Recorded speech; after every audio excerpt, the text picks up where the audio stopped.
Bonjour tout le monde, j'espère que vous allez bien. On se retrouve dans une nouvelle vidéo. Cette vidéo elle sera sur le bilinguisme, son impact sur l'acquisition du langage. Ouais. Est-ce que ça doit être précoce ou pas? Quand est-ce qu'on introduit un deuxième code? Enfin, toutes ces questions. Toutes ces questions. Voilà, je vous laisse donc avec la suite de la vidéo. Je vous rappelle juste que tout le choix de ces sujets qu'on traite se font sur Facebook et Instagram, que je vous l'ai laissé ici. Voilà. Et commençons par le commencement. Oui, cette vidéo. Très bien. Donc nous allons tout d'abord, parler, c'est-à-dire de l'acquisition du langage. Nous avons déjà fait auparavant des vidéos concernant l'acquisition du langage. Donc, quand est-ce une deuxième langue peut être, si vous voulez, quelque chose de bénéfique et non pas négatif pour notre enfant? C'est vrai qu'on voudrait bien que nos enfants parlent une ou deux ou trois langues convenablement. Donc, introduire les langues, c'est pas une erreur. Et justement, il faut faire attention quand est-ce. Et à la façon. Et la façon. Voilà, quand est-ce qu'on introduit, quand est-ce qu'on donne à notre enfant un deuxième code. Maintenant, s'il y a une première langue, c'est-à-dire qu'il y a une langue maternelle, elle est bien assimilée, l'enfant peut, c'est-à-dire s'exprimer, entre autres, faire une phrase correcte, trouver les mots nécessaires pour exprimer ses besoins. Nous pourrons parler d'une deuxième langue. Et des travaux aussi. Donc, on peut rien faire. Après, il faut se dire qu'une deuxième langue, c'est toujours une richesse pour notre enfant. Mais, comme on l'a dit auparavant, elle obéit à des règles. Règle numéro 1, c'est d'abord avoir un premier code. D'accord? Quand est-ce, cela dépend de notre enfant. Les enfants à l'âge de 2 ans, peut-être d'autres peuvent être retardés. C'est vrai qu'il y a d'autres enfants qui vont carrément vous parler en deux langues sans avoir vraiment fait attention qu'il y a eu une seule langue auparavant et puis une deuxième langue. C'est-à-dire ça se fait comme si ça se faisait. La durée entre les deux est très réduite. Donc ça se fait pas en même temps. Ça c'est pas possible. C'est juste que des fois, ils sont tellement précoces qu'on n'a pas su quand ça a été rapide. De préférence, donner un premier code, c'est pas de préférence, on est obligé quoi. Mais disons qu'un deuxième code, une deuxième langue, ou même un deuxième dialecte, pardon, c'est-à-dire on parle tout ce qui est langue oralement, pas l'écrit et tout. C'est-à-dire pas les règles de l'écrit. Il faut toujours se dire que notre enfant, il est déjà capable. C'est pas qu'il ne sait même pas exprimer, et moi j'introduis déjà 2 codes. Ce n'est pas possible. Il faut faire attention. Sinon, après, on aura des soucis. Comme on l'a déjà souligné auparavant, les premières difficultés que l'enfant va avoir, s'il a 2 codes en même temps, c'est qu'il va les comprendre, mais il ne pourra pas produire. Il ne va pas s'exprimer, il va choisir ni la première, ni la deuxième. Donc on peut avoir carrément un mutisme, on peut avoir un retard, c'est-à-dire le langage, un trouble de langage, il peut y avoir aussi un bégaiement également.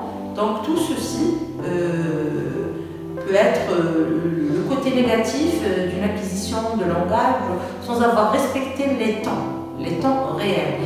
Première règle, c'est toujours avoir d'abord un premier code, une manière de s'exprimer pour l'enfant. C'est là où il pourra, c'est-à-dire avoir un deuxième code. Donc, selon vous, quelle est la méthode à apprendre pour notre enfant? Écoutez, déjà, il faut respecter la langue de l'entourage. Il faut penser aussi, moi je parle surtout entre parenthèses, aux personnes qui sont dans des pays étrangers ou dans des régions qui ne parlent pas le même code linguistique, la même langue maternelle. C'est-à-dire même sur le plan dialecte. Je vais vous expliquer. Je peux parler, par exemple, un dialecte. Peut-être que je suis algéroise, je parle donc l'arabe dialectal, mais j'habite, par exemple, je ne sais pas moi, j'habite je ne sais pas, dans une région où ça parle le kabyle, par exemple. Et qu'est-ce que je devrais faire? À un moment donné, il va sortir, il va trouver d'autres enfants. Dépayser. À 4 ans, à 5 ans. Je dois faire attention d'abord que si mon enfant il a acquis une. C'est-à-dire, s'il a acquis une bonne. C'est-à-dire une bonne langue de communication au début, il peut, en entendant d'autres codes, acquérir ces codes. Pas spécialement par moi ou par son papa. Il peut y avoir une crèche, il peut y avoir, je sais pas moi, une autre famille qui intervient. Enfin, ça se discute. Un deuxième code, donc que ce soit un dialecte ou langue français ou anglais, ça vient en second lieu, c'est-à-dire en deuxième lieu. On ne peut pas introduire les deux en même temps. Maintenant, s'il fait un retard, un enfant déjà, sans avoir fait de langue, il est déjà lent par rapport à l'acquisition du langage. On l'a déjà vu, pour des causes X ou Y. Il a 2 ans, il ne parle pas. Et j'essaie de faire, c'est-à-dire une intervention en faisant un deuxième code. C'est-à-dire je fais les deux en même temps. Je n'ai pas encore eu un premier code et je vais encore lui présenter un deuxième code. Il faut au moins se décider, après 2 ans, à faire la langue de scolarité, d'interaction. C'est-à-dire là où la société, la plupart des gens qui vont entourer mon enfant, c'est là qu'il faut adopter la langue de l'entourage. Quand je parle, il faut être vraiment intelligent. C'est pas le petit entourage. Ouais. Il faut que j'adopte la langue qui va être le plus répandue. Qui va lui faciliter la communication avec les autres. L'interactivité. Donc ouais. c'est comme ça. Donc ça sera, si on est, c'est-à-dire l'enfant il a été en retard pour parler, on devrait donc penser qu'il faut aussi penser à son évolution. Donc première des choses, faire attention parce qu'après il sera, si vous voulez, s'il n'y a pas de langage, l'enfant on va l'isoler, il ne va pas acquérir les bonnes connaissances pour sa scolarité. On reçoit plein de gens qui vivent même à l'étranger et comme l'enfant a tardé de parler parce que le problème il s'est posé, que l'enfant a tardé à parler, on le voit énormément avec justement les personnes qui vivent à l'étranger, c'est que ils sont confrontés à parler 2 langues en même temps. Et puis même l'enfant, il va entendre généralement aussi, même en étant jeune, 2 codes parce qu'on n'a pas vraiment trié. Il faut vraiment trier au début, un seul code après. Bon, des fois on ne fait pas attention. Et qu'est-ce qui se passe? À 2 ans, ça ne parle pas. Et après ils sont obligés, à un moment donné, de l'intégrer dans des crèches. Il va jouer avec d'autres enfants à 3 ans. Et qu'est-ce qu'il faut faire? Généralement, il faut adopter le choix c'est-à-dire de l'entourage où il vit. L'entourage où il vit, c'est-à-dire le contexte qui est pardon, c'est-à-dire qu'il va parler la langue, il va être placé soit à la crèche, soit l'école. Donc on doit penser déjà bien avant, 2 ans avant déjà, avant de l'intégrer dans une crèche ou dans une école, on doit penser que notre enfant il va mettre beaucoup de temps à apprendre cette langue qui est étrangère à notre origine, mais qui est la langue de l'entourage ou du pays où je vis. Donc, on ne peut pas attendre encore. Parce que s'il a acquis une langue de base, une langue, on va dire maternelle, une langue une langue qui va être, disons, la base de son apprentissage, oui. La deuxième langue, elle ne va être que bénéfique pour lui. Et puis, ça va vraiment être une richesse.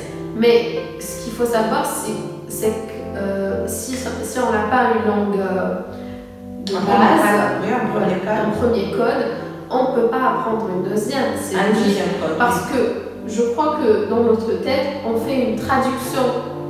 Et si on n'a pas notre petit Larousse ou Oxford, je ne sais quoi dans la tête, on ne pourra pas faire cette traduction. Ouais, chaque chose a une référence. Donc d'abord une première référence, après une seconde, et puis après une troisième.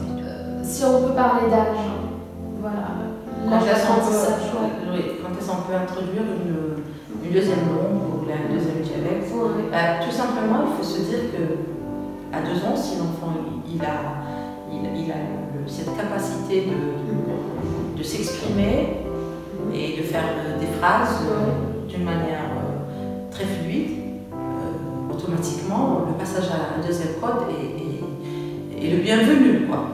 Il ne faut surtout pas se tromper et se dire qu'il a 2 ans, je dois aussi. Je commence. Non, c'est pas une question d'âge, c'est une question de compétence. C'est-à-dire s'il y a des compétences linguistiques, je sens que mon enfant, ça y est, il a évolué pour le premier code. Il a pu le maîtriser, je peux faire un deuxième code. Excuse-moi, si vous voulez en savoir plus sur ce sujet, je peux vous laisser la vidéo qu'on a faite il y a quelques semaines concernant le petit. Mais vous pouvez la voir, tout comprendre, voilà, quand même arriver à C'est une référence pour certains parents pour décider de juger le moment adéquat d'introduire un deuxième le niveau de langage de leur enfant.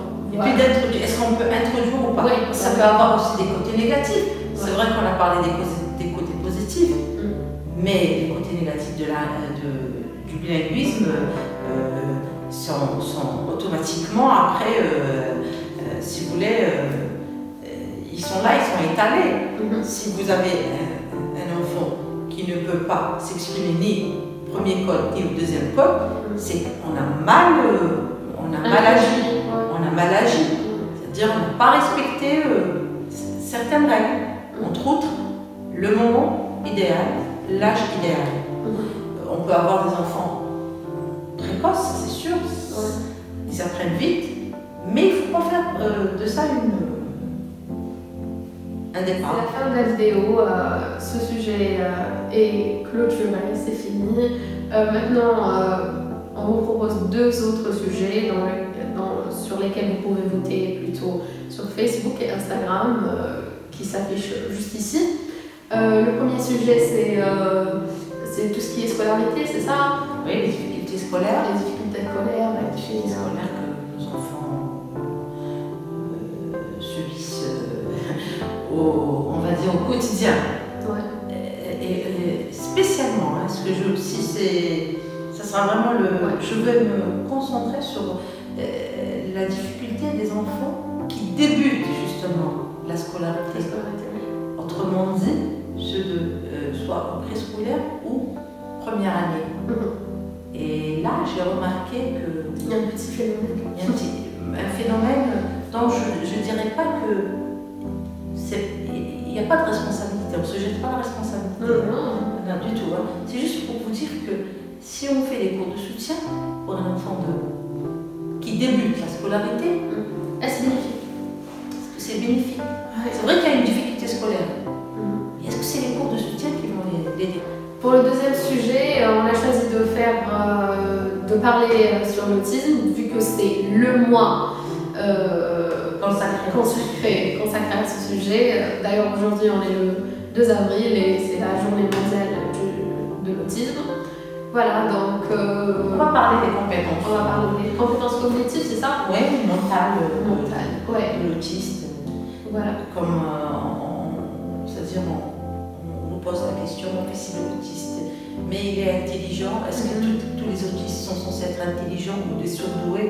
Est-ce que des fois on a tendance à lier, c'est-à-dire l'enfant surdoué comme étant un autiste? Je voudrais bien le contraire, un autiste par un surdoué. Voilà. Donc les compétences mentales d'un autiste, comment on peut les évaluer Maintenant, si vous avez des questions sur ce sujet-là, je vous invite à les laisser en commentaire. Sur Facebook ou sur Instagram aussi, ça ne me dérange pas. Ou même par mail, j'ai reçu cette fameuse mail et ça fait toujours plaisir de répondre à vos mails. Dans la rubrique où nous allons parler tout sur l'autisme, je soulignerai que nous allons essayer aussi c'est-à-dire pas d'une manière théorique, mais... Oui, On va éviter tout ce qui est définition, tout ce qu'on peut trouver sur Internet, Wikipédia et... On va partager voilà. une expérience qu'on a faite avec les autistes. On a trouvé des autistes, par exemple, doués, où on va parler, mais qui ne sont pas vraiment des personnes qui peuvent s'exprimer. Ouais. C'est-à-dire, absence de langage ne veut pas dire que l'enfant n'est pas intelligent. Ouais. C'est-à-dire que dans l'autisme, il y a plein de choses qu'il ne faut pas trop généraliser. Il ne faut pas avoir... faut pas stéréotyper, quoi. Oui. Il faut vraiment être open-minded, fait le point, parce que chacun a sa compétence, chacun est doué d'une manière. D'une manière, ouais. Voilà. Tout en étant autiste. Et c'est pas un... Oui, bien sûr. C'est pas parce qu'on est autiste qu'on doit se ressembler entre nous. Non, pas du tout. Enfin bref, voilà. Donc je vous laisse avec... je vous dis plutôt au revoir.